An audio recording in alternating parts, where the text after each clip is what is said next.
Hello ladies and gentlemen, and welcome back to UK Fish Guy. I've got a super exciting episode for you today. This is my Peacock Gudgeon or Peacock Goby breeding project. So this has been a while in the making, but what are we looking at? This is my amazing brood stock tank that I have created, or setup that I have created for my pair of Peacock Gudgeon that I've had for a while. As you can see, there's a couple of plants in there and a lovely spawning cave. After a couple of weeks of conditioning, so high protein pellets and some nice frozen food, brine shrimp and bloodworm, you can see that the pair were ready to go. So the female at the front now, you can see with a big yellow tummy, and the male getting all jazzy with his colours and showing off to her. So they did spawn after a week or so. Did they spawn in my spawning cave? Of course they didn't. They decided to spawn on the label of one of the plants that we had put in there for them. You can see the male there fanning the embryos. There's a lot, so it's a decent clutch size actually. There's a lot on the label, but there's also some on the plant itself. So certainly not ideal, not where I wanted them to spawn. But hey ho, never mind. The most important thing is that we have a spawning pair. Now all we want to do is we want to see how viable these eggs are. So hopefully, if we give this around 4 days, we should be able to see that the larvae are forming inside the embryo, and that's a clear sign to us that we have a very viable pair of Peacock Gudgeons. So if we magically fast forward 4 days, what did these embryos look like? Boom! There we go. You can clearly see, if you have great eyesight, you can clearly see a couple of eyes and obviously the spine and the curvature of the tail. So these are miniature fish forming inside the embryo, and I couldn't have been happier at this point because I knew they were viable. The only problem is, obviously, this would have been a nightmare to orchestrate and try and remove them from the plant. I always tend to leave the first batch, let them hatch, and whatever happens, happens. Obviously, I don't expect them to survive. But it's kind of like a practice run.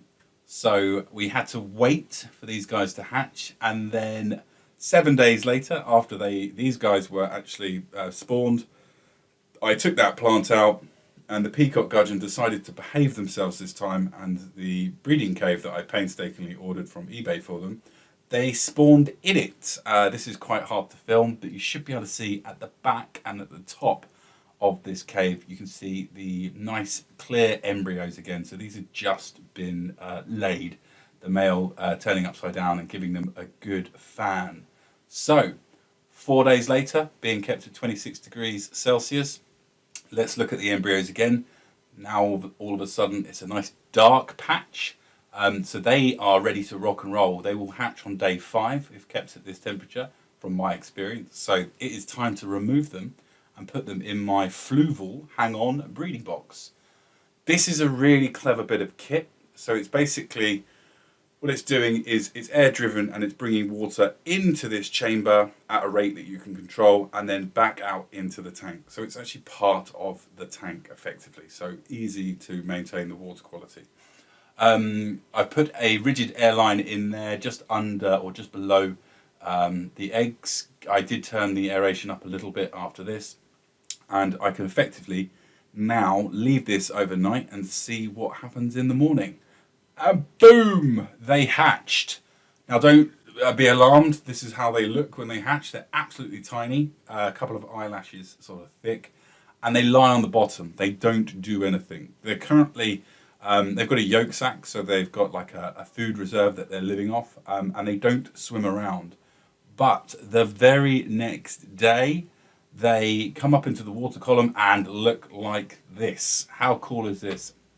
I don't think I've kept fish for well over 20 years, and this is still a sight that brings me so much joy.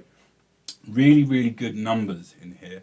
I would estimate around 80 fry we've got in here probably, but yes, and you can see I've got a low amount of flow, so I've still got that rigid airline in there.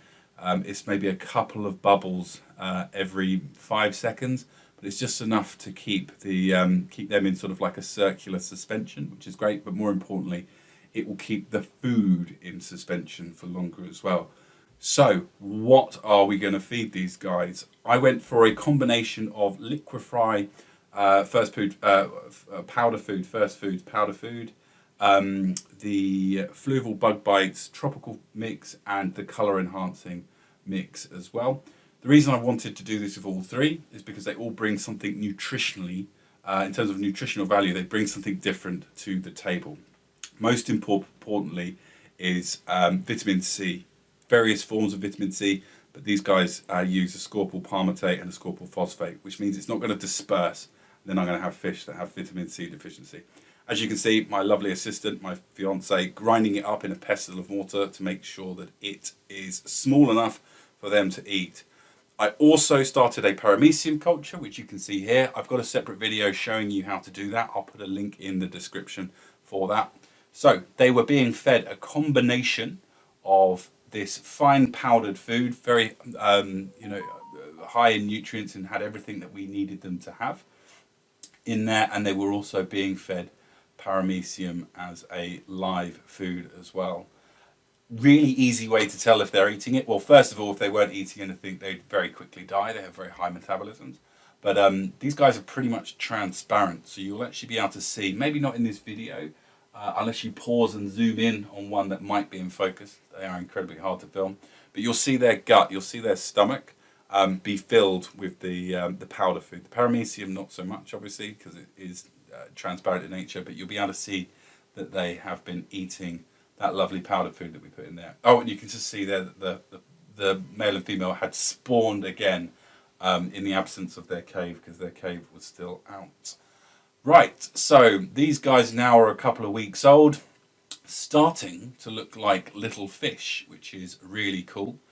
Don't be alarmed by the amount of sort of detritus at the bottom of this this tray. This is absolutely fine and it's normal.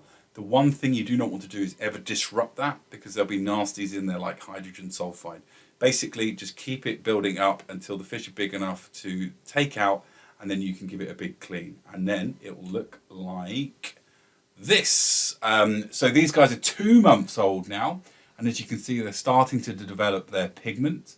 So there's a little black spot where their tail fin meets the body, or the caudal peduncle, if you want to get technical. Yeah, and they're starting to put on a little bit of size. Really, really nice survival rates. I don't think I lost too many of these guys. It's always hard to tell. I never counted them to start with, and I have no inclination to count them again. But just looking at them on a day-to-day basis, I don't think I lost that many. At this stage, they are more than capable of taking baby brine shrimp, but I didn't feed them any baby brine shrimp, actually. I knew that I had them from a nutritional point of view. I knew I had them covered from all those 3 different foods.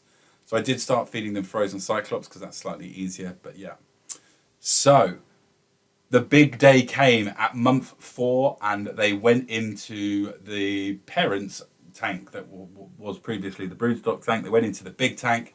It was a big day. We had a little celebration. We lit a candle and everything. No, we didn't. I'm only joking. They went in there, and they've got a lot more space, so a lot more swimming space. They're going to do a lot more swimming. The current in there is a lot faster as well, so they're going to be swimming against that, and that's going to be fantastic. But it's just a great place for them to grow out before they're ready to go to the shop. Couple more weeks, and they will be ready to grow. Will be ready to go to the shop. Yeah, and as you can see, they are miniature versions of their parents.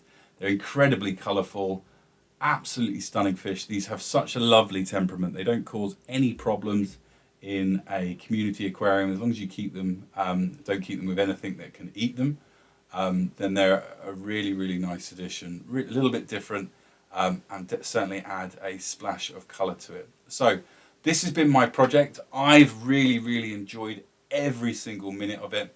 And this is actually a part of a new series that I'm going to be doing. So what I want to be doing is I want to breed more fish in these 34-litre cubed aquariums. I have 2 of them.